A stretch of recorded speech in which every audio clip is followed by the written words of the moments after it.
The process of creating these was based on improvisation and clown technique that I'd been studying out in Manitoulin Island a couple of summers ago.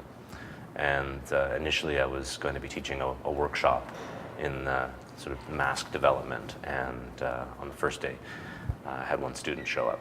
So we got just chatting about how the process worked, and while I was chatting with him, I was doing his portrait, just painting, and sort of applying some of the rules of improv and clown to painting. So really like no preparation, no plan, just kind of going with it. And what I discovered was that I was capturing or trying to capture the way that I see. So initially, because everything I see has a bit of a halo around it, a bit of light, and so I would use that color to be the base tone of the painting, and then from there I would sort of build to the lighter points. So because I have very narrow tunnel vision, so everything I'm looking at is really, really small, and so I'm working small sections of the canvas at a time.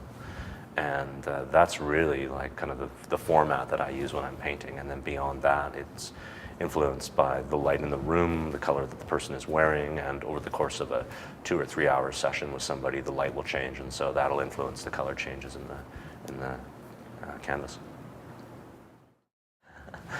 I grew up in a really artistic family. My dad was a cartoonist and an artist as well, and he taught English in high school and taught drama as well, and he collected comic books and comic pages and things like that. So there's always art around. I was always doodling. My 3 older brothers were all very artistic as well. So I don't know if I can remember the exact moment when I discovered art and painting and things like that. I took it through high school, but it's just kind of been a part of me my whole life, really. Yeah. It's been really revelatory for me. It's been a process of in a lot of ways learning how I see,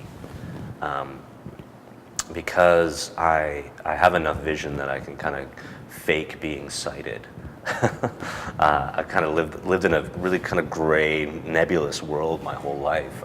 Most of my sighted friends wouldn't know that I'm legally blind, and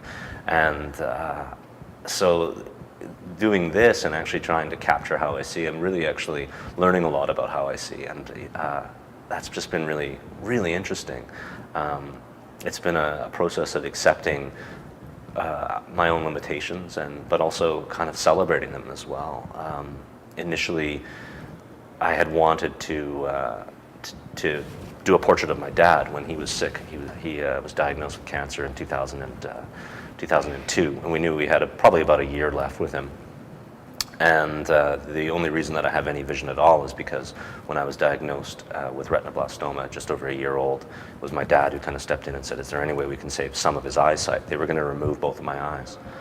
And they flew me to Toronto, and they used the laser on the tumors in my left eye, and they saved essentially about 10% of the vision in my left eye. They had to remove the right eye completely because there was so much cancer in there.